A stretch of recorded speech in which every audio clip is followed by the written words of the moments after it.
Alright, so I just recorded a video for 12.1. Hopefully it's better than the video that I recorded before.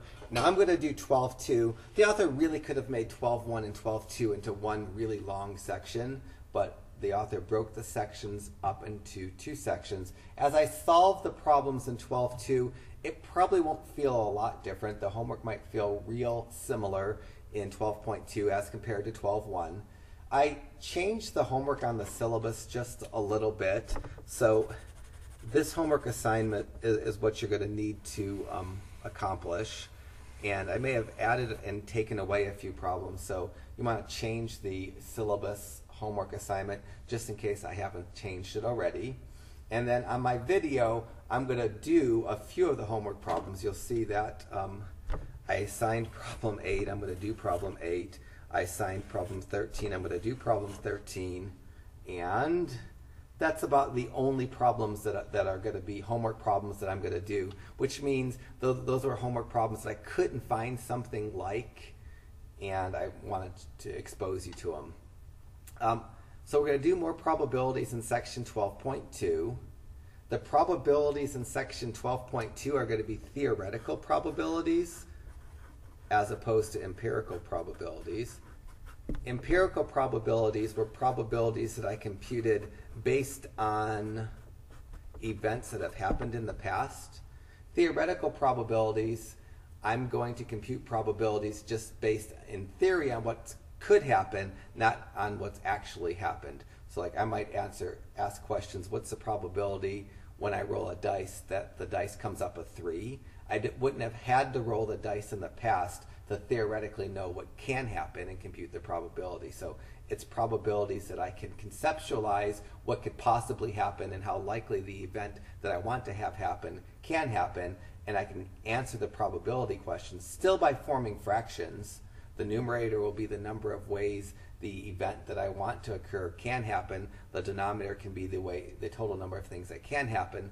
But everything's going to be theoretical in terms of what could happen, not what actually has happened. Problem 8 is the first problem that I wanted to look at because there's a lot of probability questions in this chapter that relate to a deck of cards, and you have to completely be comfortable with a deck of cards to answer probability questions that relate to cards. So real quickly here, I'm going to just try to talk about a deck of cards. And so in a standard deck of cards, there's 52 cards.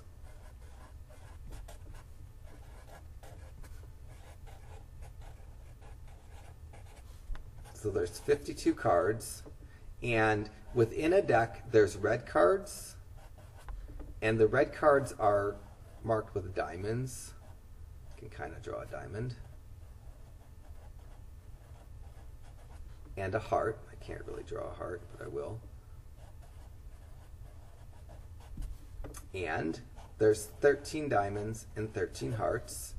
And then in addition to red cards, there's black cards. And the black cards in a deck of cards are the clubs. And there's 13 clubs. And the spades. I can't really do that at all. Really can't do that at all. Something like that. And there's 13 spades. So there are 26 red cards and 26 black cards of the 52 cards in a deck of cards. The red cards, there's two types of red cards. There's diamonds and there's hearts. There's 13 diamonds and 13 hearts. And the black cards are the clubs and the spades. There's 13 clubs and 13 spades. Within a suit of card, every suit has 13 cards. So for the diamonds, there's an ace of diamonds, a 2 of diamonds, a 3 of diamonds, 4 of diamonds, a 5, 6, 7, 8, 9, 10, a jack, a queen, and a king. So every suit has 13 cards. Our author considers an ace like a 1 as opposed to like an 11, and calls the jack, the queen, and the king face cards, where the aces doesn't have a picture of a face on it. So there's not going to, the ace isn't considered a face card. For each number, there's 4 of a kind. Like for the 2s, there's a 2 of diamonds, a 2 of hearts, a 2 of clubs, and a 2 of spades. Similarly, there's 4 3s, a 3 of diamonds, a 3 of hearts, a 3 of clubs, and 3 of spades. So for every kind of card, there's 8 different aces, there's 4 different 2s, there's 4 different jacks, there's 4 different queens, there's 4 different kings. Hopefully, you're a little bit familiar with a deck of cards, but if you're not, you have to understand that there are 26 red cards, 26 black cards. The red cards are the diamonds and the hearts. There's 13 of each. Their black cards are the clubs and the spades. There's 13 of each. There's 4 of each kind of card, and there's 13 different cards that are possible, and there's of each suit. So question 8 is just asking a simple how many question. It's not even a probability question. It's just checking your understanding of a deck of cards. I'm going to write the answers right in place. So it says, how many of each of the following are there in a standard deck of cards? So I've answered these questions. It'd be nice if you can pause and answer the questions before I answer them, but I'm going to put the answers in quickly here. So I mentioned that a standard deck of cards has 52 cards. There are 13 hearts, and there's 26 red cards, the 13 hearts and the 13 diamonds. In terms of 5s, there are 4 5s, the 5 of diamonds, the 5 of hearts, the 5 of spades, the 5 of clubs. In terms of black cards, there's 26 black cards, the 13 spades and the 13 clubs. Picture cards, that's the jacks, the queens, and the kings. So there's going to be a jack of hearts, a jack of diamonds, a jack of spades, and a jack of clubs as a picture card. A queen of heart, a queen of, and I called them face. Face and picture are interchangeable. A queen of spades and a queen of clubs, a queen of clubs, and a king of hearts, a king of diamonds, a king of spades, and a king of clubs. Face cards are picture cards. There's 12 of them. The 4 jacks, the 4 queens, the 4 kings. So how many face cards or picture cards are there? There's 12. How many aces? There's 4 aces. The ace of hearts, the ace of diamonds, the ace of spades, and ace of clubs. And how many queens? There's 4 queens, the queen of hearts, queen of diamonds, queen of spades, and queen of clubs. So you have to be that comfortable with a deck of cards. Each one of the questions that were asked in problem 8, you have to be really comfortable with the number of each type of cards in a deck of cards in order to answer the probability questions that the author is going to ask us. The author gave a picture on page 666, a nice number, that shows a deck of cards. It shows the 13 hearts, the 13 clubs, the 13 diamonds, and the 13 spades kind of crunched together. And it says that the jacks, the queens, and the kings are the picture cards. A lot of books will call those face cards. But in order to get through some of the problems that come in this section, you've got to know cards backwards and forwards, that there's 52 cards, 26 reds, 26 black, 13 of each suit, 4 of each kind of card. Jacks, queens, and kings are picture cards. Aces are not picture cards. Our author considers an ace low as opposed to an ace high. All right, so that's not a probability problem, but in order to do the probability problems that come up later in the section, you just have to know a deck of cards really well. So problem 13 is the only odd problem, the only homework problem I'm going to do, very specifically because I think it might make it onto the review, which means it could make it onto the test. And it's a theoretical probability question. It has to do with answering one question on a multiple choice test. So as I read problem 13, I think I can probably, well, I'll do the answer on a separate sheet of paper. So there's a multiple choice test, and each question has 5 possible answers, maybe A, B, C, D, and E maybe for the possible answers. So if question A says, theoretically, if I answer a question and I just guess, what's the probability that I guess correct? So the fraction that I'm going to form for part A The denominator is the number of guesses that I could possibly guess. The numerator is the number of correct guesses. So the probability in 13a of making a random guess and it being correct, so the probability that I guess correctly is going to be a fraction. The denominator of the fraction could be the number of guesses that I could make. And it says that each question has 5 possible choices.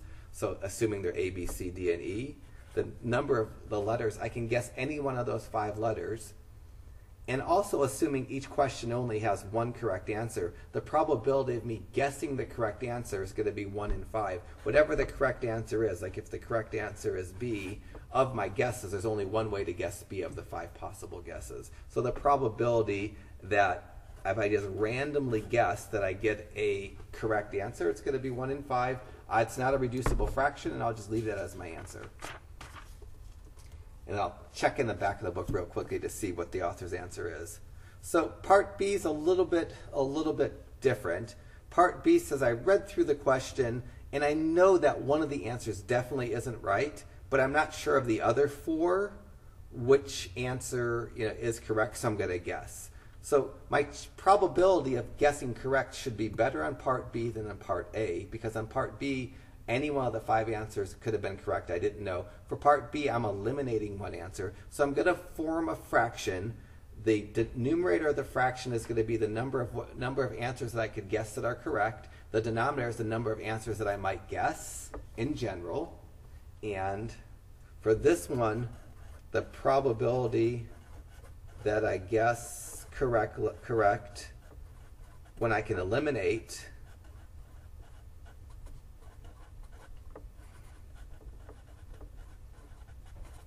one answer. The numerator is going to be the number of correct answers. So let's just pretend the correct answer was B. There's only 1 guess I could make that was correct. But what I'm going to do is I'm going to eliminate one of the answers. Let's say I eliminated E. So I'm only going to guess from 4 answers. So the probability of guessing correct in part B of 13 is 1 in 4. And I just want to be consistent with the author. So let me just thumb into the back of the book and look at the answer for problem 13 so we can make sure that my answers are matching up with the author's answers, because the author usually gives fraction answers for probabilities, but sometimes gives decimals. So as I look at section 12.2, number 13, I see 1 in 5 and 1 in 4. That's perfect. As I scan through the rest of the answers for section 2.2, which is these answers here, every single answer I see is given as a fraction, and the author, for some of the bigger answers, writes a big fraction, and next to it reduces the fraction. So as I look at the answers for section 12.2, every question that we're going to do is a probability question. Every answer that the author gives is a fraction, and every one of the fractions I see as a reduced answer. So my goal is going to be to do just that. As I do the problems that I decided to do, I'm going to write a fraction answer, and I'm going to reduce the fraction. So problem 14 talks about a remote control. It says a TV remote control has keys for channels 0 through 9, and I'm going to pick one of those keys at random. What's the probability if I pick one of the keys between 0 and 9 that I pick channel 6? So I'm going to theoretically, in the numerator, it's going to be the number that I select. The denominator is the numbers that I could select. So if I look at this remote control has the numbers 0 and then the numbers 1 through 9. And I'm going to pick one of those numbers. So the probability that I select the channel 6 is going to be a fraction.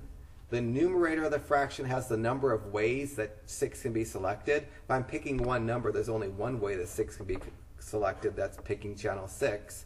The denominator is the number of things that I can pick. It's so tempting to put 9, but there's actually 10 numbers when you have the 0 on there. The numbers 1 through 9 make 9 numbers, and then I add the 0, I get 10 numbers. So the probability that I randomly pick a number and I pick channel 6 is 1 in 10. Part B, it says what's the probability that I select a key that has an even number?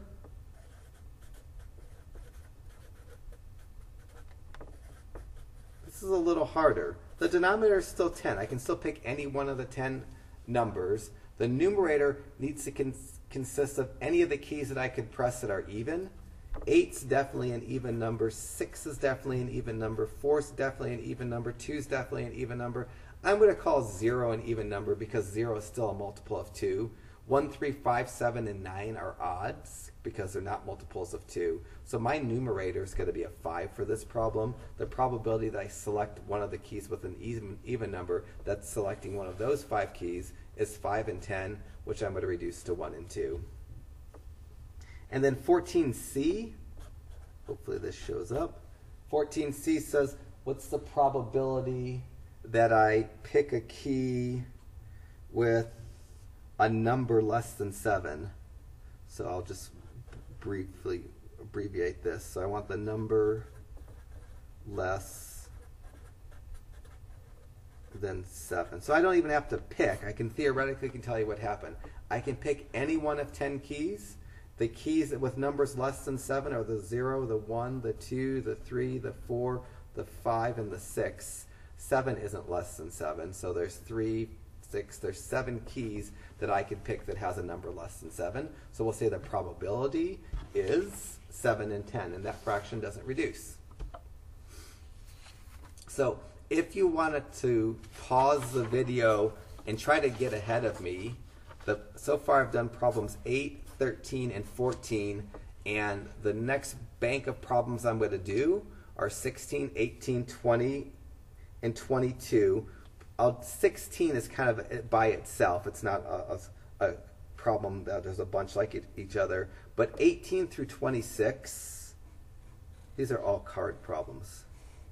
So you might be able to blow through all these problems that I'm going to do ahead of me. That would be the very best thing. Once you start to feel comfortable with what I'm doing, pausing the video, trying to work ahead of with what I'm going to do, and then starting up the video and checking yourself is probably the best thing you can do. If you don't feel like you're ready to go off on your own, then watch me do 16. If after I do 16 you feel you're ready to do the rest of the problems, then do them. But at some point it would be nice if you can pause the video and try to finish out as much of the section as you can, and then just watch me do the problems and just check yourself to see if you're right.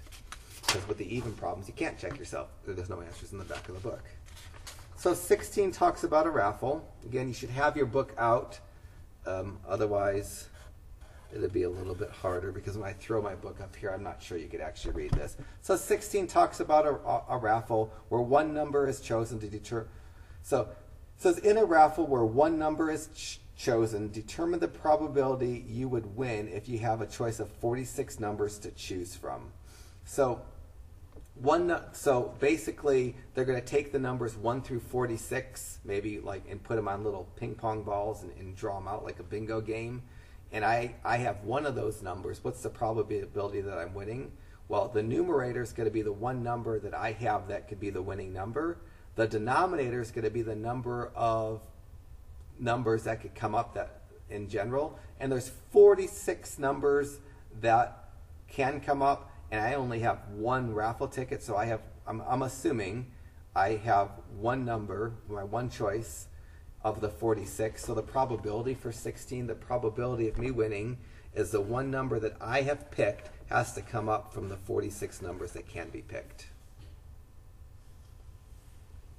The next bank of problems all talk about picking one card from a deck of cards. So each one of these problems between 17 and 26, the instructions say one card is selected at random from a deck of cards. Find the probability that the card selected is. Every one of these problems, the denominator is going to be a 52 because there's 52 cards in a deck of cards. The numerator is going to be the number of cards that have the look that I'm looking for. So when I go to do my probability for number 18, it says I'm picking one card. What's the probability that I get a 7 or a 9? The denominator is going to be 52. The numerator is going to be the number of cards that have are 7s or 9s, and that's going to be the 7 of diamonds, the 7 of hearts, the 7 of clubs, the 7 of spades, or the 9 of diamonds, the 9 of hearts, the 9 of clubs, or the 9 of spades. There's 8 different cards in a deck of cards that I could pick up that would say it's either a 7 or a 9 of the 52 cards. I want to reduce this fraction, and my calculator reduces so nicely I'll make it do it. So I'll do 8 divided by 52, math, enter, enter. I'd say there's a 2 in 13 chance that I pick a card and it's either a 7 or a 9. 20 asks, what's the probability that I get the 5 of diamonds? The denominator is 52, because when I pick one card from a deck of cards, I can get any one of 52 cards. The numerator is the number of cards that have the look that I want. I specifically want the 5 of diamonds. There's only one card in the deck that is the 5 of diamonds, so the chance is 1 in 52. 22 says, what's the probability that I get a heart? The denominator is going to be 52, because there's 52 cards I can pick from.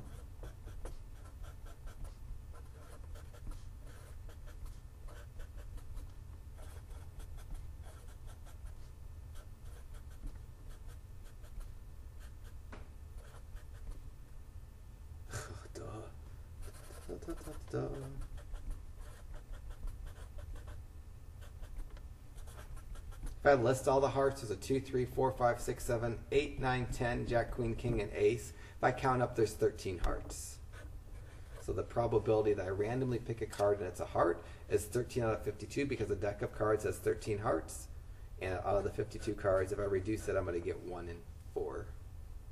I'm going to try to sneak problem 24 and 26 on this page. So 24 wants the probability that I get a red card and a black card. So I want to pick a card, one card, and that card at the same time has to be both red and black. This is impossible. The denominator, I can pick any one of 52 cards. The numerator needs to be all the cards that are simultaneously red and black. There's no card that's simultaneously red and black. So there's no card that could have the look that I want. So the difference between the word in 18 that said or and 24 that said and, for or you count any 7 or any 9 and that would be okay. For 24, a card would have to be both red and black for it to be okay. Like if 18 said, what's the probability that I pick one card that it's both a 7 and a 9? If that was an and in 18 as opposed to or, the probability would be 0, because there's no card that's simultaneously a 7 and a 9. Similarly, for 24, the probability is going to be 0, because there's no card that's simultaneously red and black. And the last even one in this grouping, picking a card that's both a jack and a heart. That's possible. There's one card in the deck that's both a jack and a heart at the same time. That's the Jack of Hearts. The probability for 26 is going to be 1 in 52, because there's one card that I can pick that's both a jack and a heart. That's the Jack of Hearts. So that's that bank of problems. The next, so I'm chipping through here. I'm now going to look at the problems between 27 and 30. And these are spinner problems. And in these spinner problems, I'm going to do the problems right in the text, because I can't draw spinners very well. So problems 28 and 30 tell me that I'm going to spin a spinner, and it asks me what's the probability that lands on a certain color. In order to do problems in this bank, I need to make each of the regions equal parts. In 27, each of the regions is equally sized. There's 4 regions. In 28, there's 2 small regions and 1 big region. I'm going to cut the big region up into 2 parts. So I'm going to make this circle have 4 parts to it. And now I'm going to answer the question. The question is, I'm going to spin the spinner. If it lands on a line, I'm not going to count it. I'm going to spin it again. And what's the probability that it lands on red? So part A for number 28 says, if I spin this spinner, what's the probability that lands in red? There's 4 equal sized parts. One of the equal parts is red. So I say the probability that I'd spin this and it comes on red is 1 in 4. Part B says, for this particular spinner in number 28, if I spin it, what's the probability that it comes on green? There's 2 green sections of the 4 sections. So I say it's going to be 2 and 4, which I'm going to reduce to 1 and 2. Part C asks me what's the probability if I spin this I get yellow. There's one yellow region of the 4 regions, so I'll say it's 1 and 4. The regions have to be equal sized in order for me to do the work. And part D says for this particular spinner in number 28, what's the probability that I get blue? There's no blue sections of the 4 sections, so the chance is 0 and 4. It's impossible for that to happen. If I was doing 28, I would make the yellow section and the red section, I would cut those up. I need to cut the circle in 29 up into 6 pieces before I can answer the question. 30, because each of the segments are equal, I don't need to break it up. There's 8 different segments. Each of my probabilities is going to have an 8 in the denominator. For problem 30, the probability of getting a red, the numerator is going to be the 8 sections. The denominator is going to be the 4 red sections, and I'm going to reduce 4 and 8 to 1 and 2. The probability of getting green in number 30, there's 1 green section of the 8 sections, so the probability is 1 in 8. The probability of getting yellow in number 30, there's 1 yellow section of the 8, so it's 1 in 8. And the probability of getting blue in number 30, there's 2 blue sections of the 8, so it's 2 and 8, which reduces to 1 and 4. So all of these spinner problems, you're just going to form fractions. The denominator is going to be the number of regions once you make the regions equal sized, and the numerator is going to be the number with that color. So 27 and 30 were nice because all the regions were equal sized. So in 27, when I do my fractions, each denominator is going to be 4. 29, each fraction that you should start off should have a 6, and you need to make the pies equal sized, I guess. So that takes us through 28 and 30. The next problem's 36 and 38. That's another problem. I'll probably just do this right in the text because it's a picture that I can't draw so nicely, or if I draw it, it just wouldn't come out nicely. So there's this wheel that gets spun, and I want to find the probability that it lands on a certain region.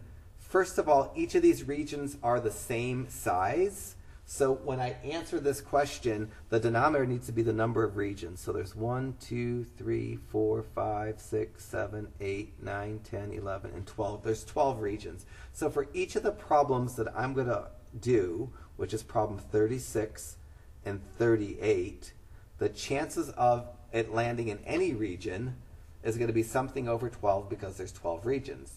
For 36, it asks for a number greater than 400, and this is really pushing my eyes, but that 500, that 1,000, that 6,000, that 2,500, not a bankrupt, not a 100, this 700, not that 400, not lose a turn, not 200, not whatever that is, surprise. So as I look through the wheel, the numbers greater than 400 were 1, 2, 3, 4, 5 of them. So the probability of landing on a number bigger than 400 is 5 and 12.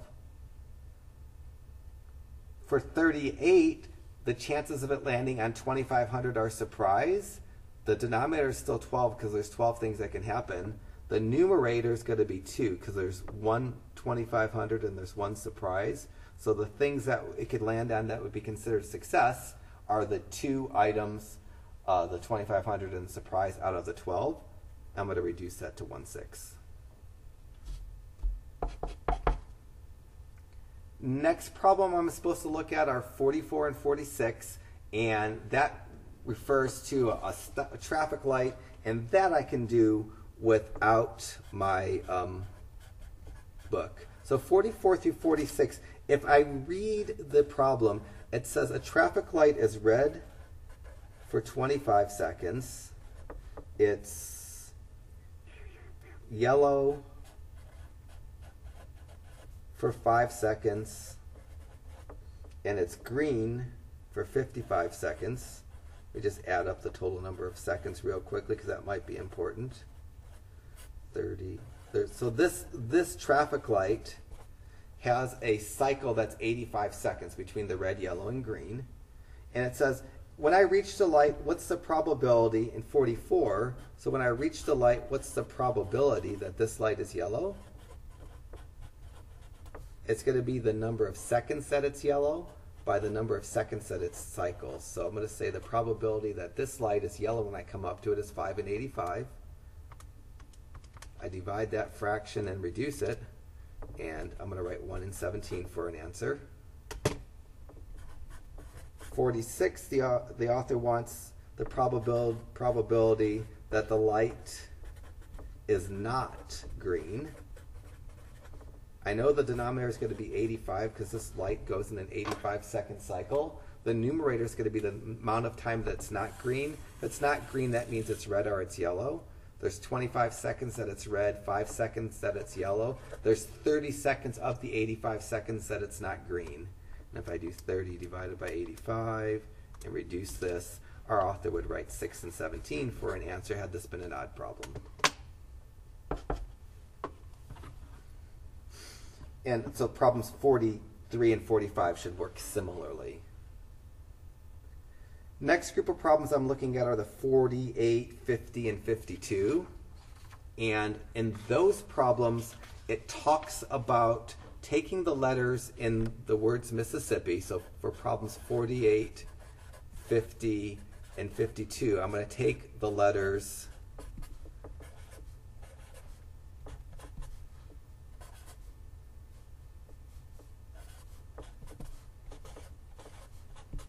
These are 11 letters. We're going to take each of these 11 letters, put each on a piece of paper, put those 11 slips of paper in a hat, and I'm going to randomly pick one out, and I'm going to answer probability questions. Each of the probability questions is going to have a denominator of 11, because what I'm doing is I'm reaching my hand in to a hat that has 11 slips of paper, and I'm pulling one of those slips out. So there's 11 things that can happen. The numerator says, what's the probability that an S is not selected?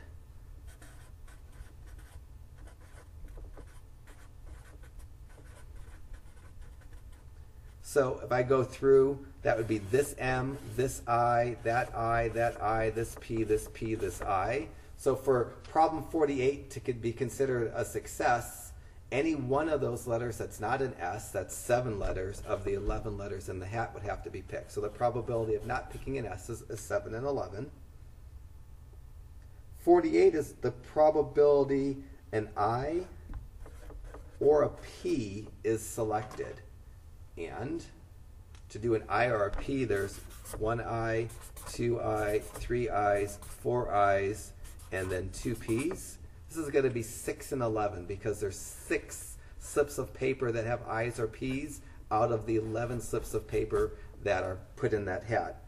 In 52, the probability that the letter W is selected, there's no W's, it's impossible. So the probability is going to be 0. It's impossible when I have slips of paper with those letters, M, I, S, S, I, S, S, I, P, P, I, to pick out a W. So the probability is going to be 0. The last problems we need to look at are the problems in the bottom right-hand corner that talk about this table. And for me, when I was learning probability, these table problems were hard for me. So I'm going to draw the table just so I can have it written. Well, it's not going to be better than the author wrote it, but just so I can have it written big.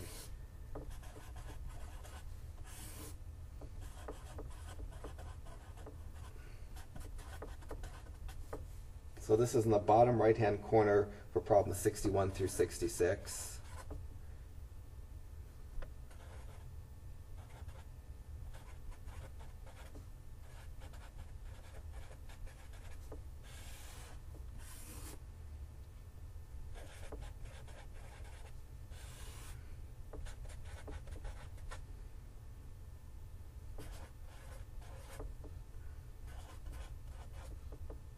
So this chart, basically a bunch of people were asked what kind of car they drove.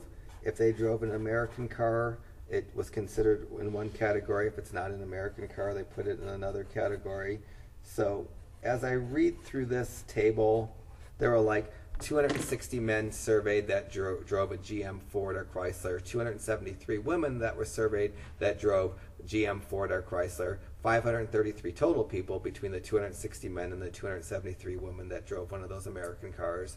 There were 715 total people that were surveyed, and 370 were men, 345 were women, 182 drove other cars, 533 drove the GM, Ford, and Chryslers. So the probability questions ask me, if I just take one of these people at random, what's the probability they have a certain look? I believe all of the probability questions are going to have a 715 in my denominator because 715 were the total number of people surveyed. Again, I can just peek at the answers in the back of the book. If I'm not feeling comfortable with this right away, when I look at section 12.2, the number like 61, 63, 65 are all problems that come from these questions. You notice every one of them has a denominator of 715. Every one of them, the author reduced the answer the best he could. So basically, each of the probability questions that I'm going to do, problems 62, 64, and 66, the denominator is going to be 715 because there were 715 total people that were surveyed as to what kind of car and what their sex was. 62 asks the question, what is the probability that one of the people that I picked a person at random and I lost my page, so give me a second here. It says I picked one of these people and they were a man. So the probability that I randomly pick one of these 715 people and they were a man, the numerator is going to be 345 men because there were 345 men surveyed of the 715. If I do this as a fraction, 345 divided by 715, math, enter, enter. Our author would, for this, if it was an odd problem, would have written 69 over 143 for an answer. 64, it says drives a car manufactured by one of the Americans. So drives a GM, Ford, or a Chrysler. And then hopefully you can get this as I'm doing it. You pause the video and answer it ahead of time. The numerator for this one should be 533 because there were 533 people, if I'm not considering their sex, that drove one of those cars. I don't know if that's going to reduce. So if I do 533 divided by 715, math, enter, enter, it does. It reduces to 41 over 55. And then lastly, problem 66, which is on the next page. What's the probability that it's a woman who drives a car other than, so it has to be a woman drives a car other than one of the three, and the numerator for 66 is going to be those 97. So I need a woman, but she has to drive an other kind of car, and the numerator is going to be 97. And as I form that fraction, 97 divided by 715, math, enter, enter, it doesn't reduce. So my calculator was smart enough. The numbers weren't so big to cripple my calculator that that fraction just isn't reducible. So hopefully that's a good setup for you to be able to do the problems in section 12.2. So hopefully I tried to match up the problems I did with the modified homework so that you can have something to look at just in case you couldn't figure some things out by yourselves. Some of these problems, they just get to be kind of intuitive, and you might just kind of have an intuitive sense to how to do probability. A lot of the first 6 sections, 12.1 through 12.6 that we're going to do, a lot of the problems are kind of intuitive.